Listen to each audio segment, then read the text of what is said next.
A igreja primitiva estava sendo perseguida. Estevão já tinha sido morto, apedrejado.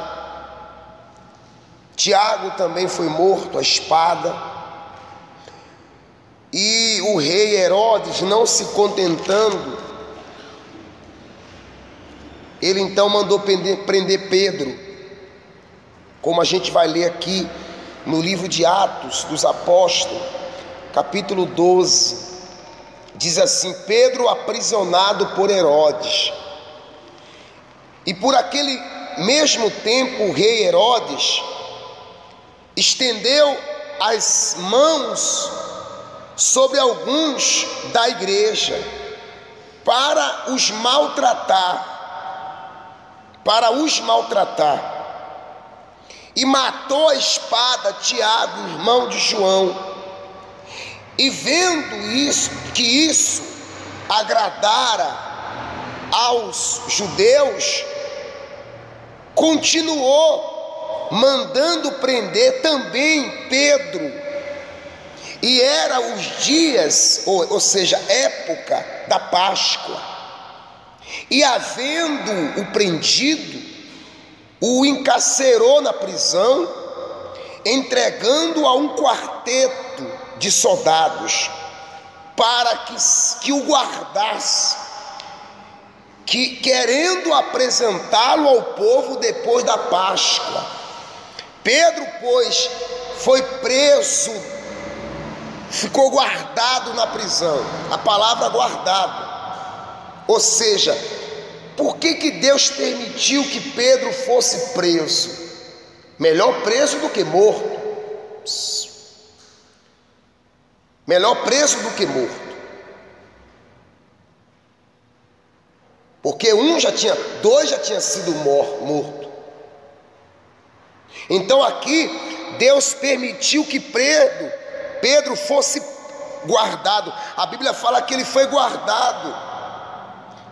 Mas a igreja fazia contínua oração a Deus. A igreja, ou seja, os da fé, os irmãos, estavam em oração. Em oração. Você vê que a oração, ela move o quê? Os céus. A oração move o quê, pessoal? A oração move o quê? Os céus. Diga amém. Amém? Amém. Quem aqui você tem orado pela sua casa? Faz assim. Quem tem orado pela sua casa? Quem tem orado? Você tem orado pela sua casa? Pelo um filho, pelo um familiar seu? Porque talvez ele está numa situação, ele está passando por uma situação, e aos olhos humanos, às vezes, aparentemente, é o fim. Não é o fim, não. Não é o fim. Não é o fim. Deus permitiu que Pedro fosse preso. Deus, ele permitiu que Pedro fosse o quê? Preso. Deus permite certas situações para te provar que Ele é Deus. Que Ele é Deus. Está entendendo sim ou não? Quem está entendendo? Ele permitiu que Pedro fosse preso. Ô pastor, mas então Deus permitiu que Estevão fosse morto, que Tiago fosse morto? Sim.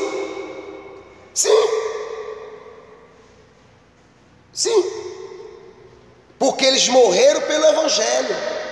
Eles morreram por uma boa causa. O que mais existe aí são pessoas que estão morrendo sem causa, sem razão, sem motivo nenhum. Eles morreram por uma boa causa, porque morrer, minha amiga, com Cristo é lucro. Feliz, bendito, abençoado, salvo serão aqueles que morrerem no Senhor, com o Senhor. Não interessa do que morreu. O problema é o seguinte: morreu com Deus ou sem Deus? Porque quando morre sem Deus, minha amiga, quando morre sem Deus, morre sem salvação, morre sem garantia. Então aqui a Bíblia diz assim, olha que palavra forte, pessoal. Olha que mensagem poderosa. A igreja fazia contínua o quê? Oração por ele, a Deus. Ou seja, pessoal, a igreja somos nós. A igreja somos nós. Quando nós oramos, quando a igreja, eu, você, nós oramos, o céu se abre. O céu envia anjos, porque é os céus que governam. Quem governa é os céus, quem manda é os céus. A Bíblia fala que o homem não recebe nada se não vier de onde? Dos céus. E quando Herodes estava para o apresentar, para fazer comparecer naquela mesma noite, Pedro estava dormindo. Ou seja, naquela mesma noite, Herodes falou assim: a gente vai pegar ele e vamos levar ele para apresentar o povo. Apresentar o povo. Apresentar o povo. Porque Pedro estava sendo tratado, pessoal, como se fosse um bandido, um marginal. Pedro estava sendo esculachado por conta da fé. E hoje, nos dias de hoje, não é diferente. Aqueles que assumem a sua fé em Deus, aqueles que acreditam em Deus, aqueles que não se contaminam, que não se misturam, são também ridicularizados, são maltratados, são ignorados, são rejeitados. Aqueles que andam na contramão do mundo, esses aí, meu, o mundo quer o quê? O mundo quer sujar, o mundo quer, mas enfim, mas não suja, porque Jesus já lavou. Esse mundo, ele é sujo, ele é podre, ele é corrupto, mas quem é de Deus não se suja nesse mundo. Por quê? Porque Deus já lavou. Não tem coisa mais forte do que o sangue de Jesus. O sangue de Jesus, quando lava, está lavado, acabou. O sangue de Jesus é o sangue de Jesus. Diga amém. Então, você vive, nós vivemos nesse mundo sujo, podre. Acabou, não interessa. A gente vive nesse mundo, mas a gente não pertence a ele. Talvez você convive, você trabalha, você lida com pessoas que não têm a fé, que não têm o caráter, que não têm consideração, não têm respeito. Mas saiba de uma coisa, Deus está cuidando de você. No momento certo, Deus vai agir e vai quebrar essa cadeia, essa prisão, vai quebrar essas amarras. Deus vai agir, Ele vai criar situações que, quando menos você esperar, vai chegar a tua vez, vai chegar o anjo. Como diz aqui, naquela mesma noite, Herodes estava para apresentar ele ao povo. Pedro estava dormindo entre os soldados, ligados com 2 cadeias, e os guardas diante da porta guardavam a prisão. Eis que sobreveio o anjo de quem? E resplandeceu uma luz na prisão, e tocando a Pedro no lado, o despertou, dizendo: levanta depressa. E caíram-lhe das mãos as cadeias. Olha o agir de Deus, olha o poder de Deus. Pedro imaginaria que o anjo ia chegar ali? Não, é tanto que depois, aqui na frente, diz a Bíblia que ele achou que seria um sonho. E disse-lhe o anjo: calça as tuas sandálias. E ele assim o fez. E disse mais: lança sobre tuas costas a tua capa e segue-me. Segue-me. Versículo 9. Não é isso? Hein? E saindo o seguia, e não sabia o que era o quê? real o que estava sendo feito pelo anjo, mas achava que estava tendo uma visão. Na cabeça de Pedro, na concepção dele, a situação dele era tão crítica, a situação de Pedro era tão impossível ele sair dali humanamente falando. Humanamente falando, era impossível Pedro sair daquele cárcere, daquela prisão. Era impossível Pedro se ver livre daquela situação. Talvez você olha para o seu filho, ou então o incrédulo olha para a sua vida e diz assim: é impossível você vencer. O incrédulo fala isso. A minha tia falava para minha mãe: esse aí? Esse aí não, Dalva, pelo amor de Deus, esse aí pode esquecer. Pau que nasce torto nunca se direita. Essas eram as palavras da minha tia. O incrédulo, ele olha e ele não imagina, ele não entende o trabalhar de quem, pessoal? De Deus. Pedro não imaginaria. Não estou dizendo que Pedro era incrédulo, não, mas o incrédulo, ele pensa assim. O incrédulo, ele pensa assim.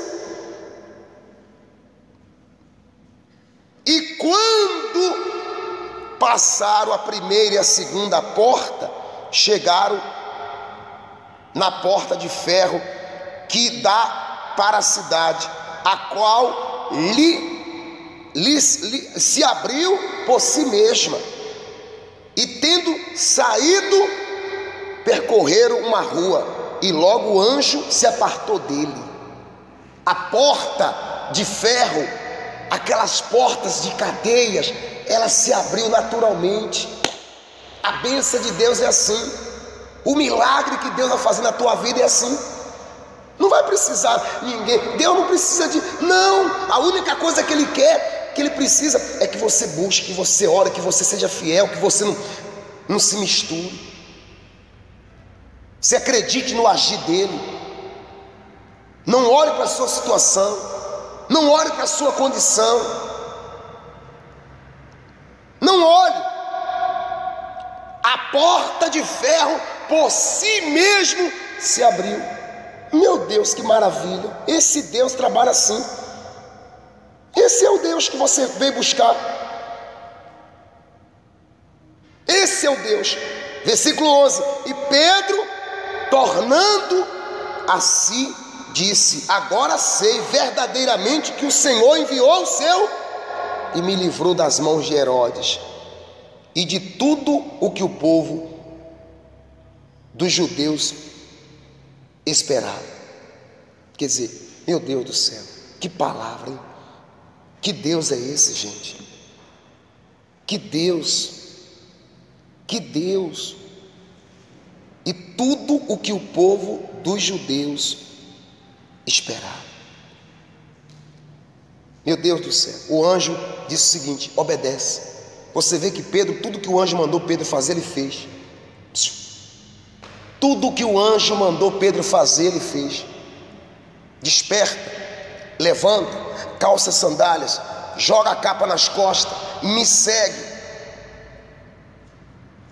E lá adiante falou: agora já fiz minha parte, faz a tua. Por isso que é importante a pessoa ter o Espírito Santo. O Espírito Santo, porque quando ele manda você fazer, minha amiga, não há dúvida. O Espírito Santo, o Espírito Santo, o Espírito Santo, a voz do Espírito Santo dentro da gente é sensível. Não há como ficar dúvida. Quem está entendendo? Você toma posse? Você acredita nisso? Hein? Você crê nessa palavra? Você crê nessa palavra? Que Deus está enviando o anjo dele para a sua vida? Cadeias, correntes, algemas. Você crê que tem área da tua vida que Deus está tirando ela da prisão? No nome de quem? Deus está tirando o anjo dele. Deus tem anjos. Deus tem anjos.